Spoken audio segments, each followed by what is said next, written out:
The night Asher Crane stood up at the head of the dinner table and told 15 of his most senior executives exactly what his new marriage was. And what it wasn't, Callie didn't flinch. She was sitting 2 seats to his right, the way a wife might sit at a formal dinner if the person who'd married her had bothered to consider placement. She had her hands folded in her lap, her posture straight, her expression the same one she used when a parent in her exam room was about to receive news they weren't ready for. Patient, braced without showing it. "I want to be clear with everyone in this room," Asher said. His voice carried the way voices do when they're used to being the only one that matters in a space. "The terms of my father's estate required a marriage. That requirement has been satisfied. This changes nothing about how Crane Capital operates, and it changes nothing about my personal life." He picked up his wine glass. "I appreciate your discretion." He sat down without looking at her. Across the table, a junior VP named Priscilla, who'd survived 11 years of these dinners, caught Callie's eye for exactly 1 second. Not pity, something closer to recognition. Then she looked back at her plate. Callie picked up her own glass and took a small sip of water. Not wine. She didn't drink at functions where she needed to remember everything she saw.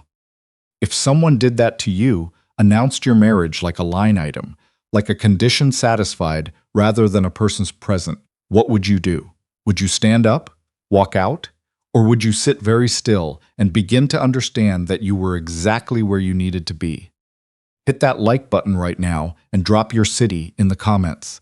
I want to see how far this story travels, and stay until the very end, because what happens inside that marriage will change everything you think you know about who was actually running things. Walter Crane died on a Tuesday in March, which was, his attorney said, the kind of thing Walter would have planned if he'd had any choice about it. He'd always preferred Tuesdays. Fewer people tried to reach him on Tuesdays. The will had been drawn up 16 months before he died, when he was still sharp enough to know exactly what he was doing and exactly why. His attorneys, a firm out of Boston that had handled Crane family business for 30 years, read the document in the glass-walled conference room of Chicago headquarters, while Asher sat across the table, with the particular stillness of a man who had been running on 4 hours of sleep for 6 days and was not interested in surprises. He got one anyway. "There is a condition attached to the transfer of voting shares," the lead attorney said. "Your father required that you marry within 60 days of his death. The marriage must be legally formalized and documented. In the event the condition is not met, voting control of Crane Capital Group passes to a trust administered by the board's independent members until a replacement arrangement can be negotiated." Asher's jaw tightened. He said nothing. "The will further specifies," the attorney continued, and here his voice got careful in the way attorneys' voices do when they know the next sentence is going to be a problem, "that the marriage must be to Dr. Callie Reeves." The room went quiet enough that Asher could hear the traffic 14 floors below. "I don't know who that is," he said. "She was associated with your father's original business partner before the 2002 restructuring, the daughter of Dr. Martin Reeves." A pause. "Your father maintained a relationship with her family over the years. He appears to have thought very highly of her." Asher turned and looked out the window at the gray Chicago skyline and thought about what happened in 2002 and what his father had done to Martin Reeves's share of the company, and felt the shape of this begin to form in his chest, like something he wasn't going to be able to put down. "What are my options?" he said. He already knew the answer. He asked because he needed to hear it said aloud. He found her at the clinic she ran on the north side, a pediatric practice, small, the kind of place with cartoon animals on the waiting room walls and a fish tank that needed cleaning. He arrived at 7 in the evening after patients were gone because he didn't want an audience. She was at her desk, reading glasses, thick-framed, black, low on her nose, a patient file open in front of her, a half-eaten granola bar at her elbow. Hair pulled back the way of someone who'd been pulling it back since 6 that morning and stopped thinking about it around noon. Dark circles. A cardigan the color of fog. She looked up when he came in. She didn't look surprised. "Mr. Crane," she said, "I was wondering when you'd come." He'd planned the conversation on the drive over. He started with, "You understand the terms of my father's will." "I do." She closed the file. "And you have no objection." She looked at him the way you look at someone asking a question they already know the answer to. "Do I have any leverage?" He said nothing. "Then no," she said. "I don't have an objection. When do you need this done?" He studied her. He had expected something, nervousness, or the particular brightness of a woman who understood she was being handed something valuable. There was neither. She was sitting in her small office being very still, and he couldn't read her, and that bothered him more than he expected. 3 weeks, he said, civil ceremony, no press. Fine, she picked up the granola bar. I have a daughter. She's 6. Her name is Hannah. She'll be living with me wherever I'm living. He hadn't been told about a child. The information settled in him for a moment. That's acceptable, he said. Good. She looked back at her file, which meant the conversation was over. He stood another second in the doorway of her small, cluttered office with its cartoon fish and too bright fluorescent light, and he couldn't shake the feeling that she had just handled him rather than the other way around. He drove back to the office and told himself he was imagining it. The ceremony happened on a Thursday at the county clerk's office with 2 of his lawyers and her clinic manager as witnesses. She wore a cream-colored blouse and dark pants and her glasses. He wore a charcoal suit. The clerk asked them to repeat words, and they did, and that was it. On the ride back to his house, where she and Hannah would now occupy 2 of the 7 bedrooms, he was already on his phone, and she was looking out the passenger window at the city going past. She didn't ask him anything. He didn't speak to her. That evening, he went to dinner with Lizette Darrow. Lizette was the kind of beautiful that didn't happen by accident and didn't apologize for itself. Dark hair, always arranged precisely. She wore red to the restaurant and tilted toward him the same way she always had and laughed at something he said, and the evening was exactly as comfortable as it always was. When he came home at 11, the lights in the kitchen were still on. He stopped in the doorway. Callie was at the kitchen table with what looked like half a filing cabinet spread around her, stacked documents, a yellow notepad, 3 pens lined up at her elbow, reading glasses on, a cup of tea going cold. She was moving between papers with the focused efficiency of someone who had been at this for hours and hadn't noticed. She glanced up. There's food in the refrigerator. Mrs. Calvo left it. I'm not hungry. He looked at the papers. What are you doing? Your father sent me his personal financial files 6 weeks before he died. She didn't look up again. I've been going through them. He went still. He sent you his files. He trusted me with them. Yes. She turned a page. Did you know he maintained a secondary set of accounts, separate from the company's official ledgers? That's not uncommon in businesses of this size. It's not. But these 2 don't match in ways that should be explained. She looked up at him for the first time. The reading glasses made her eyes look larger, the kind that's either a very creative accounting structure or a theft. I don't know which yet. She held his gaze. I'll tell you when I do. He stood there looking at this quiet woman in her fog-colored cardigan in his kitchen at 11 at night and felt something he didn't have a category for. Not attraction, not warmth. Just the particular discomfort of realizing you've miscalculated something without knowing yet what. He went to bed. He didn't sleep well. He told himself it was grief. In the weeks that followed, the house found its shape. Asher left early, returned late. Callie kept her clinic hours and came home to Hannah, who was 6 years old and had her mother's dark circles and her late father's easy laugh and a firm opinion about everything. She informed Asher on their 3rd morning that his coffee maker was wrong, and he was using it wrong, and she knew because her mom had explained the correct ratio. He had not, in his adult life, been corrected about anything by a 1st grader. He started coming home a little earlier, not because of anything specific. The incident with Lizette happened in the 3rd week. He brought her to dinner without announcing it. Lizette arrived, assessed the house the way she always assessed spaces, and came to the table where Callie was already seated with Hannah, working through pasta with the intensity of someone performing surgery. Callie looked at Lizette once. A single direct look, 2 seconds. Then she turned back to Hannah's pasta situation, which had become critical, and spent the rest of dinner talking to Hannah about a girl at school named Bree who'd been difficult at recess. She ate her meal. At no point did she excuse herself or shrink. Asher had wanted her to shrink. He understood this midway through the second course and found it deeply uncomfortable. After dinner, his head of security, Whitfield, 20 years with the Crane family, found Asher in the hallway with the voice of someone delivering information that is worse than expected but must be delivered. Dr. Reeves has been requesting files from the archive, Whitfield said. She said you'd cleared it, did you? Asher's expression didn't change. What files? Whitfield listed them: 2 years of subsidiary performance reports, intercompany transfer logs from the Eastern Division, a set of communication records from a period Asher knew was sensitive. Say nothing to her about this, Asher said. Keep sending what she requests. He went to find Callie. She was in the study she'd taken over.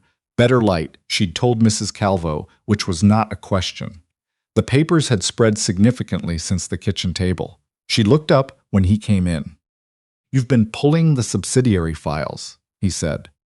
Yes, I needed them for a cross-reference. She set down her pen. Do you want me to stop? I want to know what you found. She opened the yellow notepad to a page near the middle and turned it toward him. 2 columns, dates down the left margin, a running total in red at the bottom that was not a small number. He picked it up. He read it twice. Where is it going? He said. His voice had gone quiet in a way that meant something different from his usual quiet. She leaned across and pointed at a reference code, through a series of transfers before it disappears into a holding structure I can't trace yet. But this code, it's not in any of your company's registered subsidiary lists. It was created within the last 2 years. He stared at the page. Prentice, he said. His half-brother, 7 years younger. The one who'd spent a decade cultivating board relationships that looked, from a certain distance, like genuine loyalty. I can't prove it's him specifically, not yet. She folded her hands. But the timing matches his access, and the amounts have been escalating. Whatever he's building toward, it's expensive. Asher set the notepad down carefully. He looked at her, plain, still, invisible Callie Reeves with her thick frames and her cold tea, and understood something his father had understood before him. She was not a condition. She was not a requirement satisfied. He sat down across from her. Show me everything, he said. She had been building this for 6 weeks. The full picture took 2 hours. 14 months of discrepancies, organized by holding code and cross-referenced against the communication logs. By the time she finished, his jaw was set hard, and he hadn't looked away from the documents once. How long have you known? He said. I suspected early, but suspicion isn't documentation. She met his eyes. In a room full of lawyers, documentation is the only thing that matters. He pushed back from the table and moved to the window. She let him. She'd learned by now that he needed to move when things were difficult. If Prentice has been diverting money, Asher said finally, it's going somewhere. You don't move this volume to sit on it. No, there's an emergency board meeting next month. A proxy vote he's been positioning for 6 months. If he tables a no-confidence motion and has the numbers, he takes interim control. She looked at him steadily. He's been meeting privately with 2 of your 4 independent directors, 3 times each. He might already have the majority. Asher turned around. What do you need to be certain? Your father's personal communications archive from the 18 months before he died. His private drive, not the company backup. I know where it is. He moved toward the door, stopped. Don't tell anyone what you're working on. No one in this house. She looked at him. I haven't, she said. The file he brought her the next morning took 4 hours. At some point, he made coffee and put a cup near her elbow without comment. She drank it. He sat at the far end of the table with his own work, and occasionally asked a question she answered precisely. At 2 in the afternoon, she said, "Come look at this." He came around the table. She had 2 folders side by side on her laptop screen, originals and altered copies. The alterations were small, systematic, the kind that looks like clerical error until you see it 15 times in a row across 18 months. "Performance figures from the Midwest Division," she said. Someone corrected the originals to show lower incoming revenue. The difference moved through the same holding structure as everything else. She pointed at an entry date, 6 weeks after your father gave Prentice oversight of that division. He looked at the screen for a long time. "We need the account number," she said. "The final destination. Without it, we document the movement, but we can't name where it lands. A competent defense attorney creates enough reasonable doubt." He was already thinking. "My father's former CFO. He left 3 years ago. Quietly or early, right around when the discrepancies begin. He's been carrying something." He picked up his phone. "I'll reach out to him through Harmon, one of the few independent directors my father actually trusted." She was quiet a moment. If he left because of what he knew, he may want to put it down. "I'm counting on it," Asher said. The crack came from inside the house. Thursday night, 11:30. Whitfield called. Someone had attempted to access the study's private server remotely. The attempt had been blocked, but the intrusion originated from a device on the residential network. Asher was in the study with Callie when the call came. He watched her face while he listened. She was already very still. "The study is compromised," he said when he hung up. She was already reaching into the bottom desk drawer. She removed a slim flash drive. "The core documentation is on this," she said. "I moved everything critical off the main system 8 days ago. I assumed the network wasn't clean." He stared at the drive. "You anticipated this." "I assumed someone in this house was passing information." She held it up. "I didn't know who. I just planned for it." He thought about who had been in the house, who had always moved through it like someone who already knew where everything was, who had said to him, very carefully, last week, "Your new wife is pulling a lot of files," Asher said it the specific way of someone who already knew exactly which files. He had thought she was jealous. He had thought it was about him. He went very still. "Lizette," he said, not a question. Callie held his gaze. "I can't say for certain." "I can." He moved to the window. The city below was dark and ongoing and completely indifferent. She let him stand there. He stayed a long time. When he turned around, his face had resolved the way things resolve after a long strain. "We move before the board meeting, not against Prentice directly, not without the account number. Where do we stand?" 2 days if you reach the CFO. "Tomorrow morning," he paused, "and Lizette stays where she is." He said it quietly. "If she doesn't know we've identified the account, she'll stay still and wait for the meeting. She's more useful where she is than if we move on her now." Callie held his gaze. There was something in her face, not approval, not warmth, but the specific recognition of someone who has just understood that the person across from them is capable of exactly what the situation requires. She picked up her pen. "Then let's finish this." The former CFO's name was Gerald Baird, 63 years old. He met Asher in a coffee shop in Evanston on a Tuesday morning with the look of a man who had been expecting this conversation for 3 years and was quietly relieved it had finally come. He gave Asher the account number. He gave him the name on the beneficial ownership declaration. It was Lizette Darrow. Not Prentice's hidden reserve, not a structure he alone controlled. A joint account, both names, joint signatures. A partnership that predated Asher by 6 months. Asher sat in his car in the parking lot and let himself look at the full architecture of it. 3 years of dinners. The easy way she'd always moved through his house, his father's house, through every room she'd wanted access to. The questions about the company he'd answered, because they seemed like the questions of someone interested in his life. The way she'd said last week, very carefully, "Be careful about trusting your new wife so quickly, Asher. You don't know her." He had been the cover, not the target, the vehicle through which she'd had access to everything. He drove back and went directly to the study. He put the paper on the table in front of Callie. She picked it up. She read it. She looked at him. "She's the co-architect," Callie said, "not just his asset." The money went to a structure they built together. He sat down. The exhaustion was physical and also something else. The particular weight of a man who has spent 3 years believing he understood a situation and is now looking at what it actually was, which means the 3 years she was in my life. He stopped, started again. She had access to everything, my father's schedule, the company's internal movements, me. He looked at the table. I was the cover. Callie held his gaze. She didn't soften it. She didn't perform sympathy. She said, "We have what we need. All of it. Routing codes, account documentation, Baird's testimony, the ownership records. We build the presentation, and we go to the board before Prentice does." He looked at her. Plain, steady, invisible Callie with her reading glasses and 6 weeks of work spread between them. "You knew," he said slowly.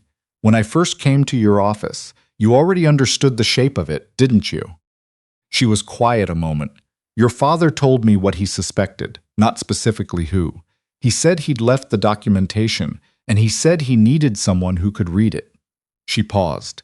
"He said he needed someone you wouldn't see coming." The truth of it landed in the room, and he didn't push it away. He sat with it. "Harmon and Dillard," he said finally. "The 2 independent directors Prentice hasn't reached. My father trusted Harmon for 30 years. He needs to know before he walks into that room," Callie said. "If he's already briefed, Prentice loses the only advantage he's been counting on." Asher picked up his phone. "I'll call him tonight." She nodded and went back to work. He went to make the call. The board meeting was a Tuesday, the full room, 14 directors, company counsel, CFO, COO. Asher walked in with Callie 2 steps behind him and the flash drive in her jacket pocket, and he felt the room before he saw the faces, the particular atmospheric pressure of a decision that cannot be undone. Prentice was already seated. Dark suit, the relaxed posture of a man who believes the meeting is already won. He looked at Asher when he entered and smiled, the same smile he'd worn at every family dinner for 10 years, the smile of a man watching something he built arrive. Asher met his eyes and said nothing and let his face stay completely still, and he watched Prentice finish his calculation and arrive at his answer, still manageable. Because Prentice didn't know what was in the drive, didn't know about Baird, didn't know how complete the thing Callie had built actually was. That would last another 11 minutes. Asher spoke for 8 minutes, not angry, not prosecutorial, the voice of a man presenting a board with its obligation rather than prosecuting a grievance. He laid out the timeline. He referenced his father's personal records. He said the financial analysis had been prepared by someone Walter Crane had specifically trusted with his most sensitive documentation, someone Walter had spent 2 years preparing for exactly this purpose. He did not say Prentice's name once. He sat down. He nodded at Callie. She stood up. She was wearing the same clothes she'd had on for 2 days. Her glasses were straight. Her hair was up. She looked in the harsh light of the Crane Capital boardroom exactly like what she was, a woman who had done one thing very well and was now showing it to the people who needed to see it. She didn't glance at her notes once. She'd memorized the documents. She walked them through the routing codes, the subsidiary alterations, the holding structure, the escalating diversion. She passed physical copies of the affected documents around the table. She put Gerald Baird's signed statement in front of the board counsel. She put the beneficial ownership declaration on the screen, 2 names, joint signatures, dated 3 years back, and said Lizette Darrow's name clearly, once, without repeating it. Prentice's composure held through the routing evidence. It held through the Midwest figures.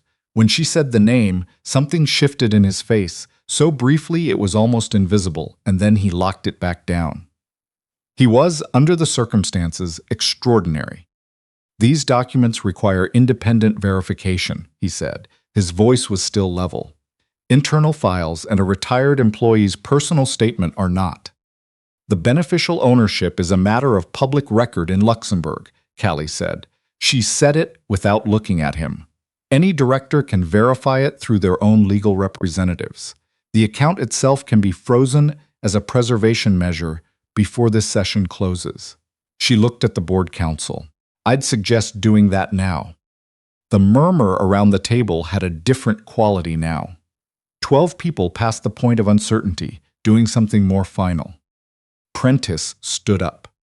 So did Asher, no hesitation. 2 steps, and he was standing between Prentice and Callie. And the room had gone completely still, and Prentice was looking at him across the table, with the calculation gone from his eyes, replaced by something rawer and more honest. The face underneath the face, a man stripped of every layer of careful construction. The moment held. Then Harmon, at the far end of the table, said quietly, "Sit down, Prentice." And Prentice sat.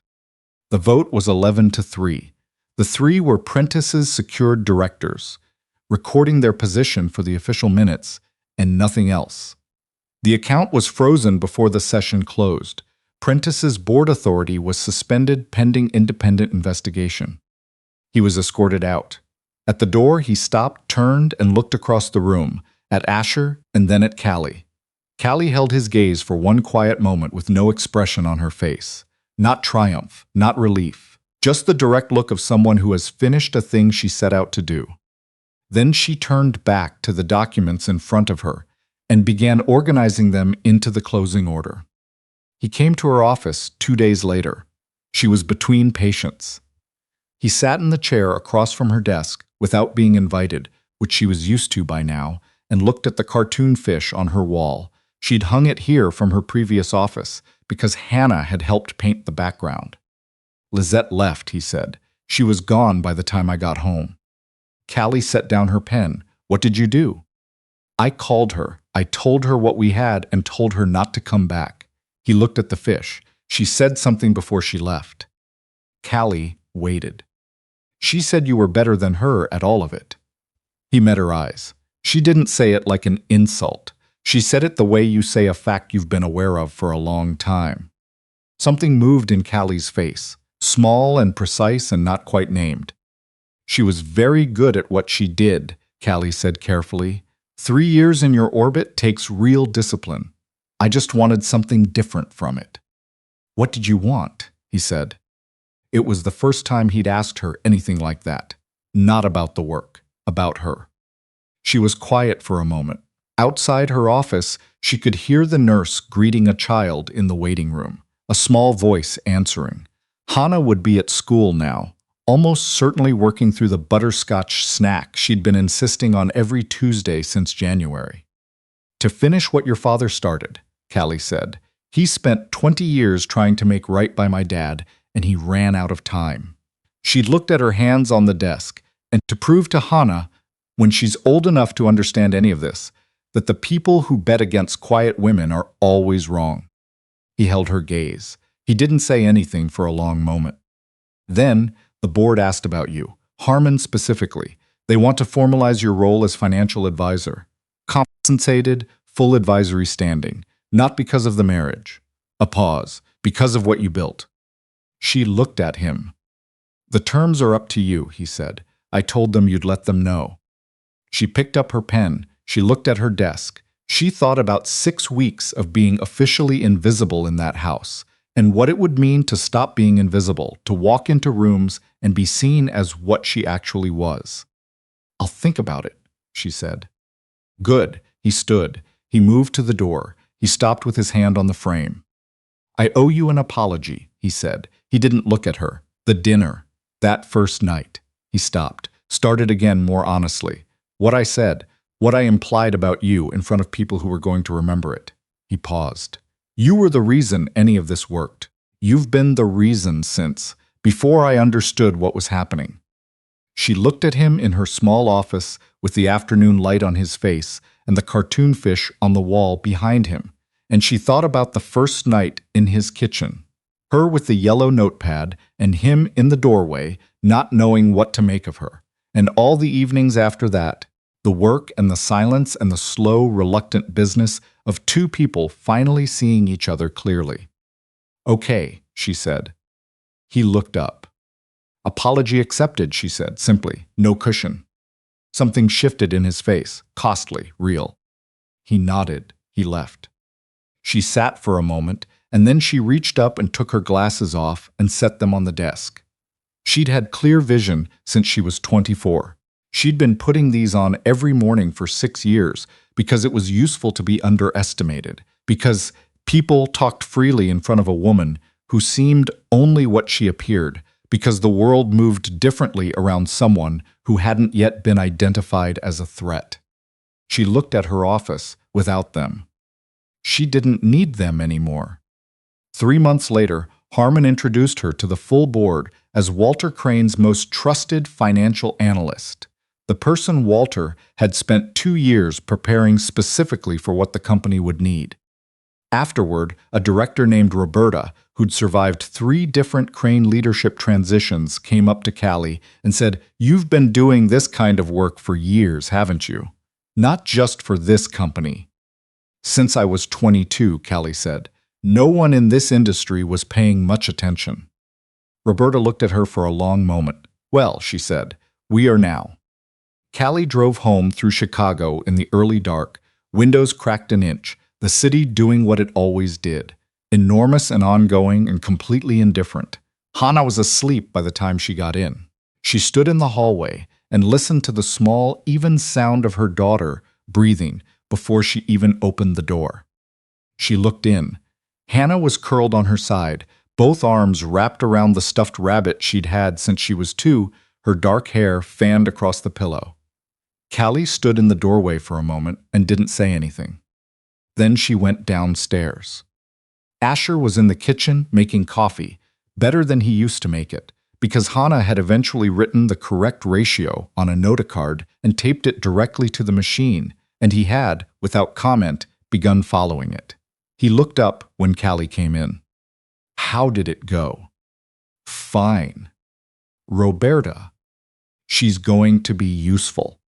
He poured a second cup and set it on the counter near her. She picked it up. They stood on opposite sides of the kitchen island, not far apart, not close, in the comfortable non-distance of 2 people who have been through something difficult together and haven't needed to explain it since. She looked at the coffee. She looked at him. "I took the glasses off," she said, permanently. He looked at her face. He'd noticed 3 weeks ago. He'd been waiting for her to say it. "How does it feel?" he said. She considered it the way she considered everything that mattered, seriously, without rushing. "Lighter," she said. He held her gaze. He reached across the counter and covered her hand with his. She turned her hand over. Hannah's rabbit, Callie had learned, was named Gerald. Hannah had named him after a boy in her kindergarten class who'd been kind to her on the very first day of school. Callie had thought, when she heard it, that it was a very Hannah thing to do, to name the thing she carried everywhere after the person who had been good to her first. Standing in the kitchen with her hand in Asher's, she thought maybe it ran in the family.